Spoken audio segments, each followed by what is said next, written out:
po ay unit ng Fortuner year 2012. Ang problema po nito ay yung climate control. Basically itong unit na to ay nagawa na namin, tatapos lang namin. Hindi ko kasi na-videohan kanina yung problema, but basically yung problema nito yung sa up down button, mahirap pindutin. Nagreklamo yung may-ari dahil minsan kailangan din ng mabuti yan para gumana siya. So ngayon tinatanong namin lahat ng ng mga buttons nito ng brand new para hindi yung after ilang months o weeks ay yung ibang buttons naman yung masisira. Limit kasi kung ano yung mga kadalasan na pinipindot, alam mo yan, temperature yan, yung mga nasisira yan. So hindi pwedeng temporary solution lang. Ang ginagawa namin is long term solution.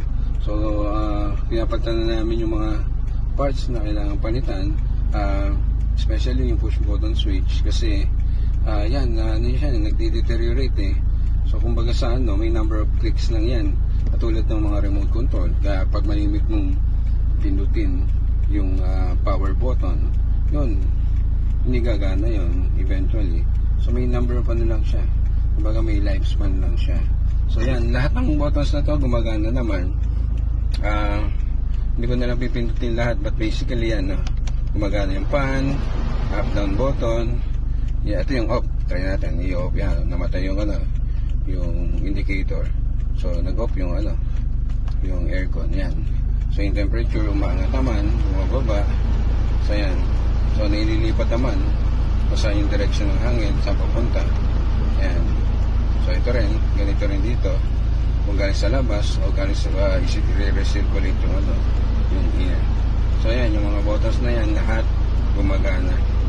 So ito, matagal na uli siya bago masira uli kasi brand new yung part na inilagay namin. So yan, maraming salamat kay sir.